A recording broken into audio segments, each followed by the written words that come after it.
The thing about a moment that changes everything is that it never looks like one from the outside. It looks like a Friday evening. It looks like a text from a friend, a jacket pulled off a hook, a door closing behind you. I'm Nathan, and the evening that rearranged my entire life began with exactly that. A text from Sophie that I almost didn't bother reading. I'm 36. I work in financial risk analysis, the kind of job that trains you to spot patterns in data, to notice the small discrepancies that accumulate into something significant. I'm good at it. I've built a career on the assumption that I see things clearly, that I read situations with precision. It's a belief I held about myself with quiet confidence, right up until the night I discovered how completely wrong I was. Claire and I had been married for 7 years. We met through mutual friends at a gallery opening. She was standing in front of a large abstract piece, arguing with polite but absolute certainty that the artist had stolen the composition from a lesser-known Latvian painter. She was right, I later confirmed. I was 30 years old, recently promoted, and entirely unprepared for the experience of meeting someone who could derail every assumption I walked in with. We were engaged within 18 months. The wedding was small, deliberate, exactly what both of us wanted. For most of those 7 years, I believed we were genuinely good at being married. Not effortlessly, no marriage is, but with the particular competence of two people who understood each other well enough to navigate disagreement without lasting damage. She was a brand strategist, self-employed, which meant irregular hours in a social world I didn't always share. I had my structure. She had her fluidity. We fit. That's what I believed anyway. The text from Sophie arrived on a Friday at 7:40 in the evening. Claire had told me she was at a networking event, the third one that month, and I was home with a glass of wine and no particular plans. Sophie and Claire had been friends since university, and Sophie had the easy, warm energy of someone who assumed the world was generally well-intentioned. Her message said, "Hey, a few of us are gathering at Tom's place tonight. Claire mentioned you might be free. Would love to see you. Address below." I stared at the message for a moment. Claire had mentioned I might be free, but Claire had told me she was at a networking event. Those two facts occupied the same sentence in my mind and didn't quite fit together. I told myself there was a reasonable explanation. Maybe the event ended early. Maybe Sophie had the dates confused. Maybe Claire had mentioned something in passing that I'd forgotten. I pulled on my jacket, typed a quick reply, and went. I had no idea I was walking toward the worst night of my life. The address was a townhouse 20 minutes from ours, in the kind of neighborhood that felt carefully maintained without being ostentatious. Music reached me from inside before I'd even reached the door, low, unhurried, the sound of a gathering that had been running for a while. I knocked. Someone I didn't recognize opened the door and waved me in with the comfortable hospitality of a person in their own home. The living room was warm with bodies and conversation. A kitchen counter lined with bottles. Soft lighting. The particular smell of a house where people had been comfortable for hours. Wine, warmth, food somewhere nearby. I scanned the room the way I always do in unfamiliar social situations, cataloging and orienting. I found her without meaning to. Claire was on the far sofa, half turned away from me. Her dark hair fell across her shoulder the way it always did. She was laughing. That full laugh, the one that made her press her fingers briefly to her collarbone. And beside her, close enough that their shoulders were in continuous contact, was a man I didn't recognize. Dark jacket, one arm along the back of the sofa. His hand was resting on her shoulder with the particular ease of long familiarity. She hadn't seen me yet. I stood in the doorway of the living room for what felt like a very long time. Then Claire turned, some instinct, some shift in the room's energy, and her eyes met mine from across the space. The color left her face. Instantly, completely. Like a light being switched off. Everything that followed happened in a strange, compressed slowness. She stood. The man, Ryan, I would learn his name later, followed her gaze, found me, and composed himself with the practiced ease of someone who had rehearsed this possibility. Claire crossed the room toward me with a smile that was almost convincing, almost right, except that I'd been looking at her face for 7 years, and I knew exactly what her real smile felt like. This wasn't it. "Nathan," she said, "I didn't know you were coming." "Sophie invited me," I said. My voice was level. I was surprised by how level it was. A pause, just a fraction of a second too long. "Of course," she said. "Come in. Let me get you a drink." I let her lead me toward the kitchen. And behind us, I heard Ryan say something quiet to the person beside him, and the small sound of adjustment, a person recalibrating, settling into a new version of the evening. I stood at that kitchen counter with a glass of wine I didn't drink and understood, with a clarity that was almost physical, that I had just seen something I wasn't supposed to see. The question now was what I was going to do about it. The party ended for us at 9:30. Claire suggested leaving, which she framed as concern about my early Saturday meeting, a meeting I had never mentioned. I didn't correct her. I said goodnight to Sophie, who hugged me with genuine warmth and watched us leave with an expression I filed away without examining. Not guilt exactly, something adjacent to it. Something that suggested Sophie knew more than she'd admitted in her text message. We drove home mostly in silence. Claire offered several observations about the evening, who she'd spoken to, a conversation about a project someone was launching, and I responded in monosyllables that she apparently found acceptable. She was performing normalcy with considerable skill, and part of me, a cold and newly calibrated part, was taking notes. I'm Nathan, and I had spent 7 years assuming the best. That night, after Claire fell asleep, I lay in the dark and conducted an inventory I should have run months earlier. The changes had begun in March, roughly 5 months before that Friday evening. I could trace them now with the unfair precision of hindsight. Her phone had started staying face down on every surface. Late nights, 3, sometimes 4 per week, attributed to client work, pitches, the unpredictable rhythms of self-employment. A new energy about her appearance. Not dramatic, nothing that announced itself, just a quiet uptick in attention that I'd found easy to attribute to a new client, a public-facing project, something professional. Looking back now, the phone was the first real signal. I'd noticed it in March. She'd started charging it in the kitchen rather than on the nightstand, which she explained as wanting to sleep better without the notifications. I believed her completely. I believed her because I wanted to, and because nothing else she told me gave me a reason not to. There had been a Saturday in April when she returned from what she described as a brunch with a client, and something about her energy was off in a way I couldn't locate precisely. Not drunk, not disheveled, just slightly misaligned with the story she was telling. I'd filed it under one of those days and made dinner and let it go. I let a lot of things go that spring. The pattern wasn't hard to see in retrospect. The late nights clustered around specific days, Tuesdays and Fridays, primarily. The phone behavior was consistent, not occasional. The explanation of networking had appeared so frequently it had become wallpaper, something I stopped registering as specific information. And her mood, I'd noticed the fluctuations without connecting them to anything. High energy returns from certain evenings, quiet and slightly flat on others. I'd read it as work stress, the normal variance of a person managing their own clients and deadlines. I'd read it wrong. I didn't ask questions because I'd built a story about trust, and that story required me to believe the data fit it. A risk analyst who looks at information and arranges it to match his preferred conclusion isn't doing analysis. He's doing something else. I'd been doing that for months, and I hadn't noticed. The morning after the party, I woke early. Claire was still asleep.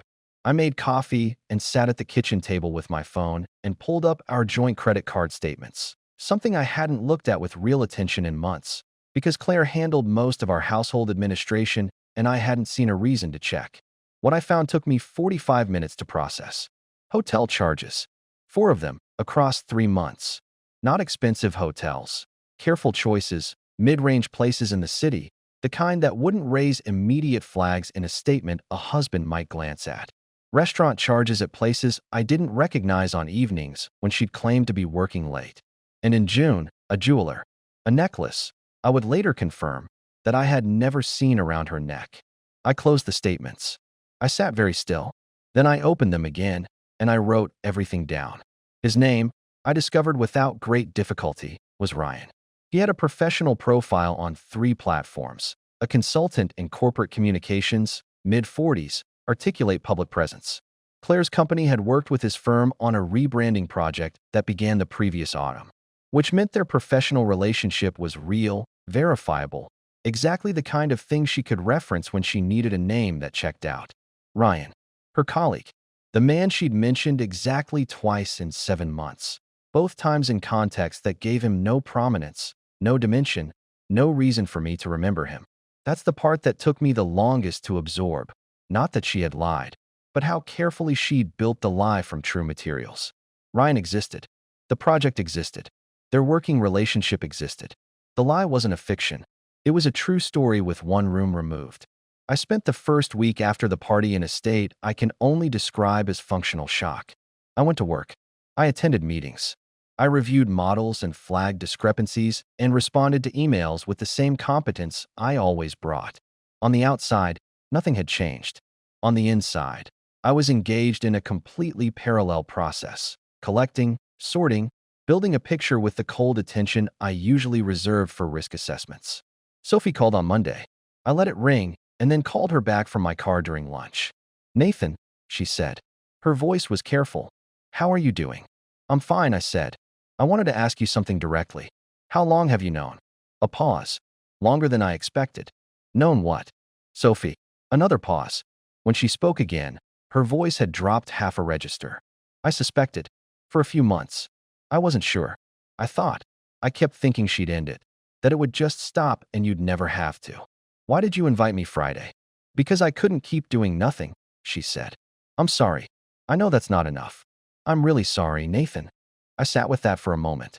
Sophie hadn't acted out of cruelty or strategy. She'd been carrying something too heavy and had finally put it down in the only way she could think of. I understood it. I wasn't sure I forgave it. Not because of malice, but because understanding a choice and being comfortable with it aren't always the same thing. "Thank you for being honest," I said. "Don't tell her we spoke." Sophie agreed. I ended the call and drove back to the office. The second week, I found the phone. Claire had a backup device, an older model she kept in her home office, which she'd told me months ago she used for testing apps on an older operating system. Plausible. She did that kind of technical comparison occasionally for client work. I had no reason to question it. I found it in the bottom drawer of her desk, under a folder of old invoices, on a Wednesday afternoon when she was out with a client. I stood in the doorway of her office for a long moment, weighing something I hadn't weighed before. What kind of person does this make me, going through her things? Then I thought about the hotel charges, about the jeweler, about Ryan's hand on her shoulder and the color leaving her face. I picked up the phone. It wasn't locked. That surprised me, and then didn't, because why would she secure a device she assumed no one knew existed? What I found on that phone I will not describe in detail, not because I'm protecting her, but because some things, once seen, don't need to be repeated. Texts, photographs, the ordinary language of two people who had been intimate for longer than I wanted to calculate. I could see the shape of it, something that had begun as professional contact, shifted through a deliberate sequence of closer and closer conversations, and arrived somewhere neither of them had apparently planned. Whether they planned it or not didn't particularly interest me. I photographed specific messages, dates, specific language she'd used, and put the phone back exactly where I'd found it. I straightened the folder. I closed the drawer. I walked to the kitchen and poured a glass of water and stood at the sink and looked at the garden through the window for a very long time. I understood something then that I hadn't understood before. Grief and anger, when they arrive simultaneously, don't combine. They take turns. One rises while the other waits. I'd been in anger's territory all week. Standing at that sink, grief arrived, and it was quieter and heavier and much harder to carry. I called Marcus that evening. He was an old friend, steady and pragmatic, with the kind of network that included people in every professional category. I told him I needed a referral. He asked what kind. I told him. "A lawyer," I said. "A good one." Diana's office was on the 14th floor of a building downtown, with the kind of view that implies serious work happens inside. She was composed, precise, and listened to everything I said without interrupting. When I finished, she asked 3 questions, confirmed several points, and then outlined, with calm efficiency, what my options were. The post-nuptial agreement was her suggestion, framed not as punishment, but as accountability architecture. If reconciliation was something I was willing to consider, and I hadn't decided, it would need to be built on ground that had actual structure. She outlined what such an agreement could include: financial provisions, transparency requirements, terms that would, if violated, convert directly to divorce conditions favorable to me. I left her office with a folder of information and the particular clarity of a person who has begun to transform grief into action. The evidence I had by this point: credit card records documenting 8 months of charges inconsistent with the activities described, screenshots from the backup phone, my own witness account from the party, Sophie's verbal confirmation of suspicion, Ryan's professional profile, and its verifiable connection to Claire's firm. What I didn't have yet, what I decided I needed, was a recorded end. I needed to watch her end it.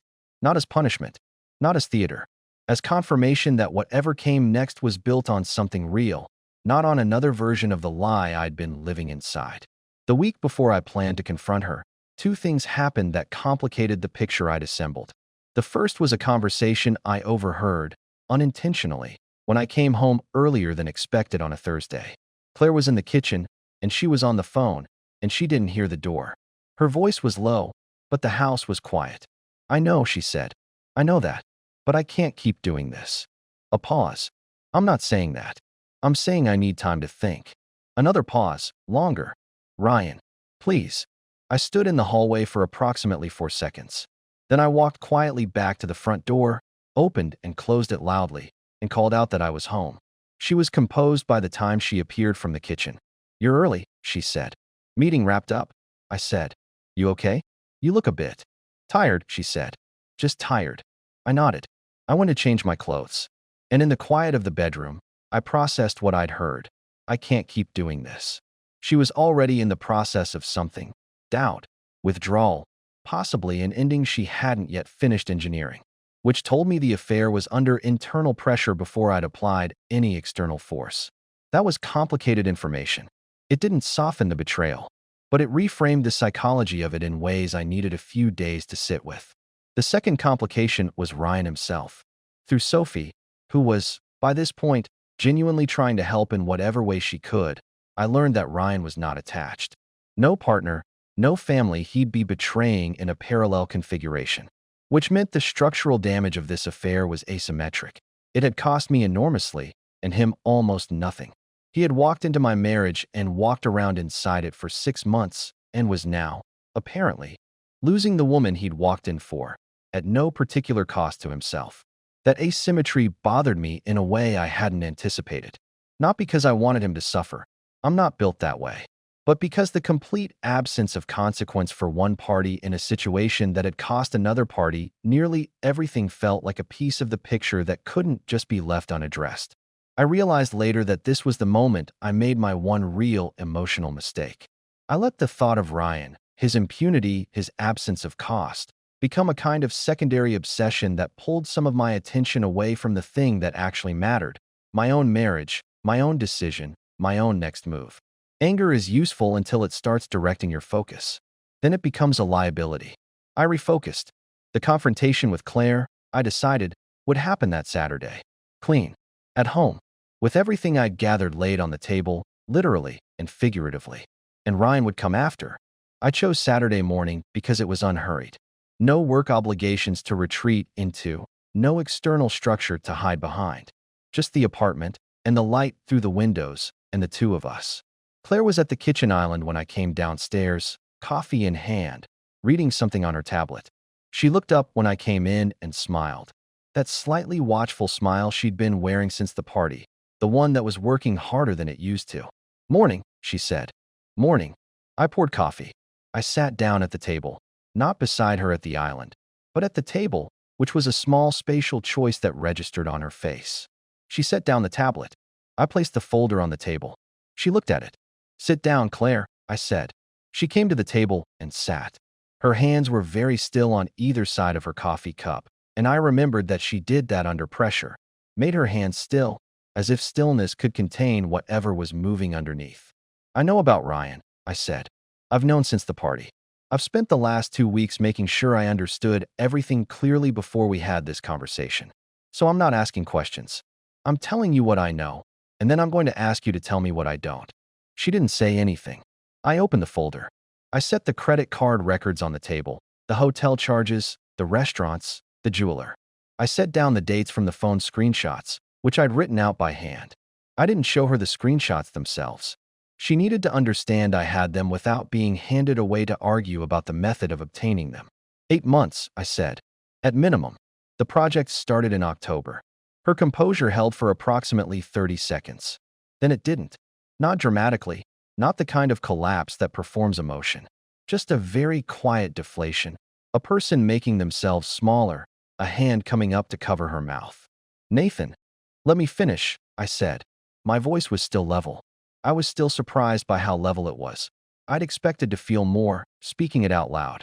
What I felt instead was a strange, complete calm, the kind that lives on the far side of a very long preparation. I've spoken to a lawyer. I have options. What I don't have yet is a decision about what I want to do. That decision depends on this conversation. She nodded. Small, barely perceptible. Tell me everything, I said. From the beginning. Not the version that makes it survivable. The real version. She told me. It took 40 minutes. The project had connected them last October. Real work, real collaboration, nothing designed to become what it became. He'd been attentive in a way she'd initially read as professional warmth. She'd been going through something she described as feeling invisible, not ignored by me specifically, she was careful to say, but somehow peripheral to her own life. She knew, even as she said it, how insufficient that sounded as an explanation. She wasn't offering it as justification. When did you know it had become something? I asked. She thought about it seriously, which I appreciated. February, she said. A dinner that ran until midnight. I drove home, and I sat in the car outside the building, and I knew. And you didn't end it then? No. Why? The pause was honest. Because I wasn't ready to face what ending it meant facing. That was the most truthful thing she said in the entire conversation. It was also the thing that hurt most specifically. Not the affair itself, but the 6 months of daily choice afterward. The 6 months of coming home and performing a version of our marriage she knew was built on something she hadn't yet been willing to dismantle. Some damage has a specific address. You can locate it exactly, the precise cost, the particular loss. Other damage spreads diffusely into everything it touches, and that second kind is what the 6 months of sustained deception had done. It wasn't one wound. It was contamination. I told her what I needed. An immediate and permanent end to the relationship with Ryan, conducted in person, in a way I could verify. Therapy, individual for her, couples if we got that far. A post-nuptial agreement, drawn up by Diana, reviewed by her own attorney, signed before we took another step toward reconciliation. And full access to whatever I needed access to, for whatever period of time, without negotiation. If you can't agree to all of that, I said, then we skip the conversation about rebuilding and go directly to the one about how we separate as cleanly as possible. She looked at me for a long time. Something moved in her expression that I recognized. Not calculation, not performance. Genuine reckoning. The face of a person arriving, finally, at the actual cost of what they'd done. I can agree to all of it, she said. Good, I said. Then we start today. I contacted Ryan that Sunday. I want to be clear about how I did it. Calmly, directly, by phone.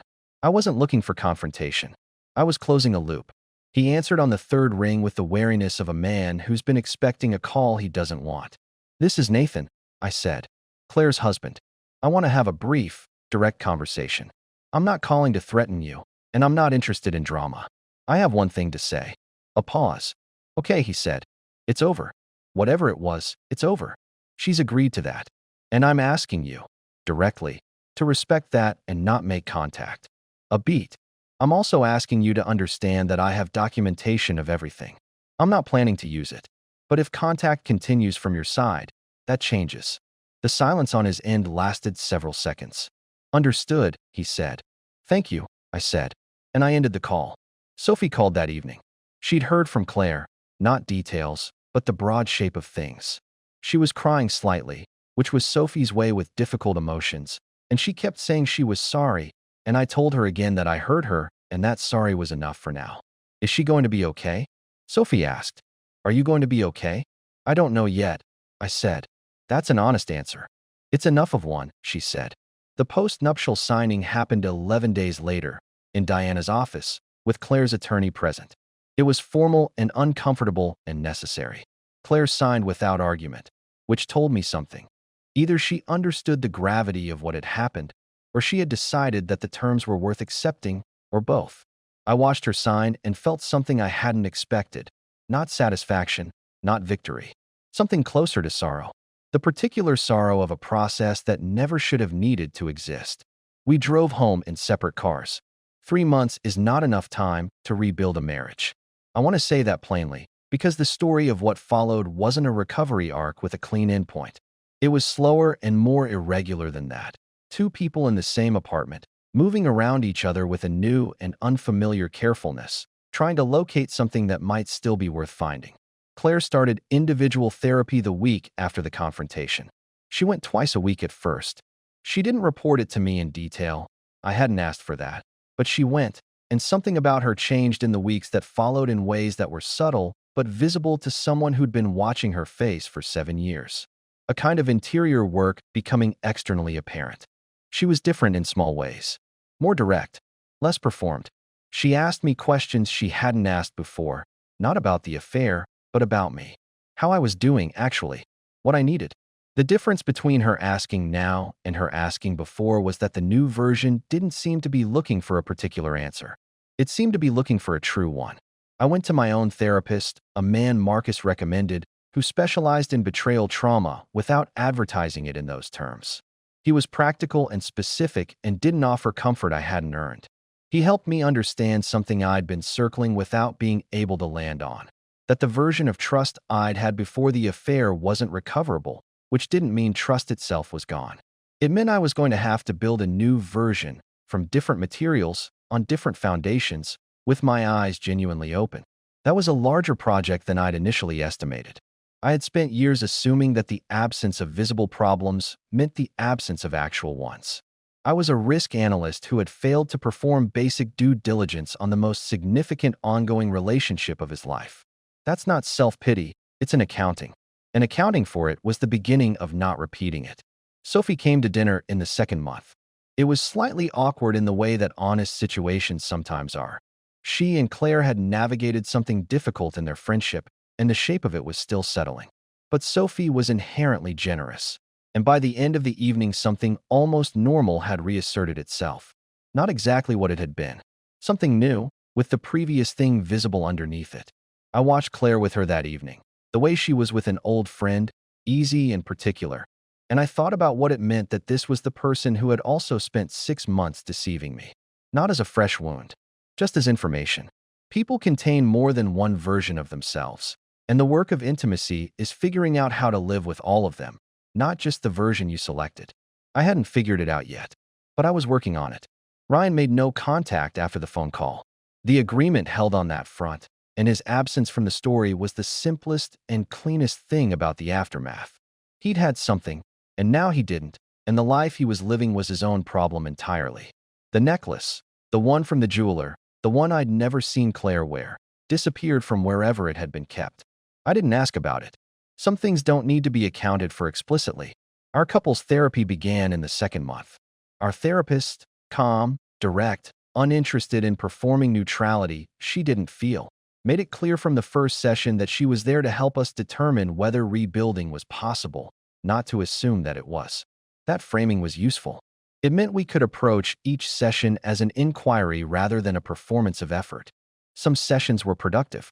Some were painful in ways I hadn't anticipated, not because of new revelations, but because genuine honesty between two people who know each other well is more exposed than anything the affair had produced.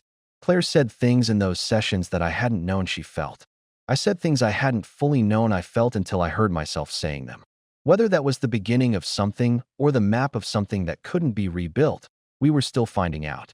I understood something in those sessions that I hadn't had language for before. I had spent so much energy being stable, being the one who kept things functional and even-keeled, that I had become in some ways invisible to myself. Not to her, to myself. And a person who is invisible to himself is very difficult to truly know. Maybe that was part of what she'd been reaching for in the wrong direction. Not someone new, but something specific she couldn't find at home. Whether that's true doesn't excuse a single thing she did, but it changes the question slightly. It shifts it from what did she do to what were we, actually. And that is a harder and more important question.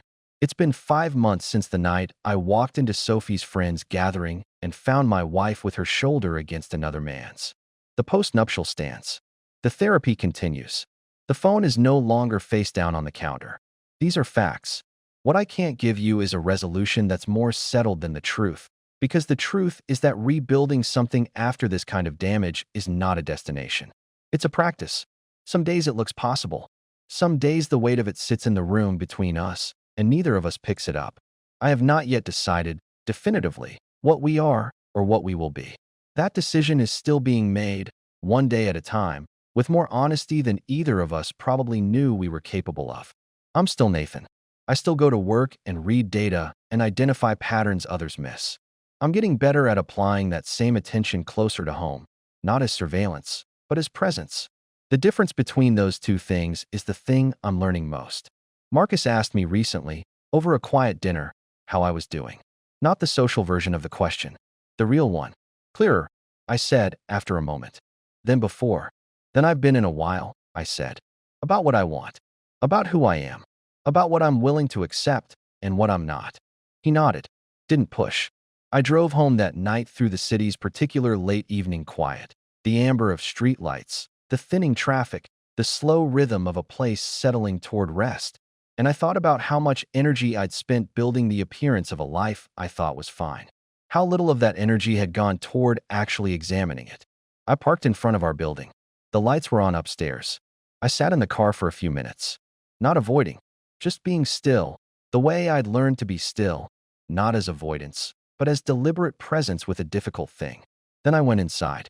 The door is still open. I'm still deciding what to do with that. Amanda, Claire, is a character defined by a central contradiction that the story never quite resolves. She is simultaneously someone capable of deep, sustained deception and someone who, when finally confronted without an exit, tells the truth without flinching. Both things are real. The question the story leaves open is which one is more fundamentally her, and whether that question even has a stable answer.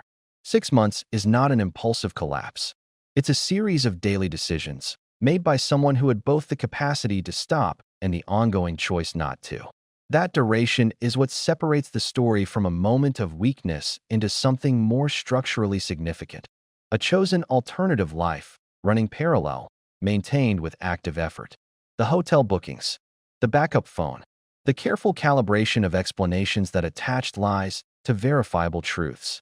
That degree of sustained management requires a particular psychology, one that has learned to partition experience, to keep different versions of reality from contaminating each other.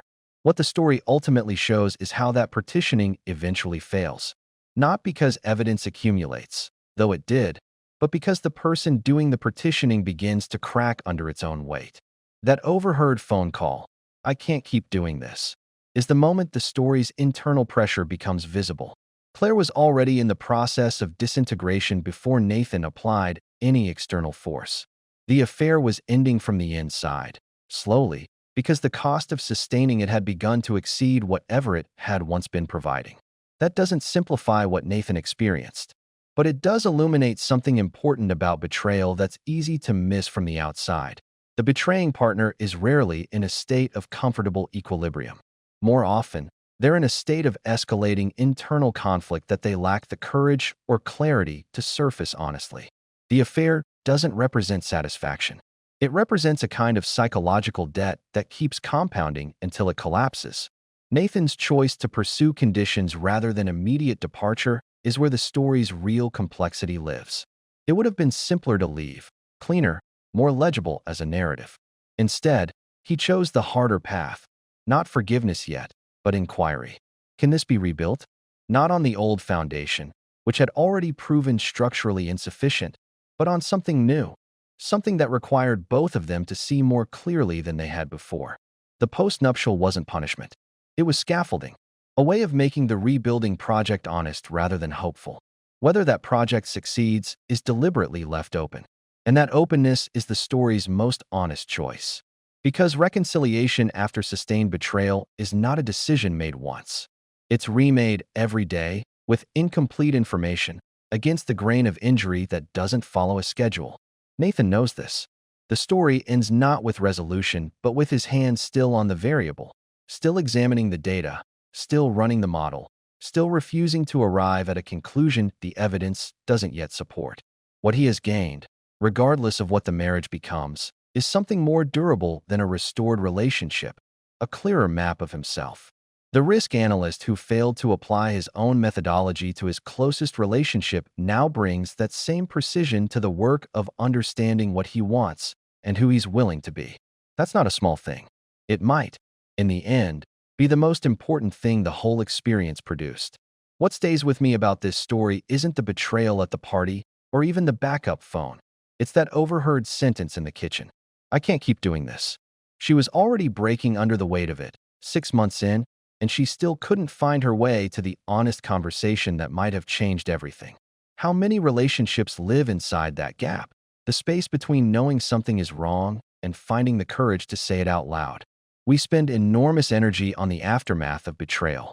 We spend much less on understanding why people choose the long, damaging silence instead of the short, painful truth. That silence is where things actually fall apart. The rest is just consequence.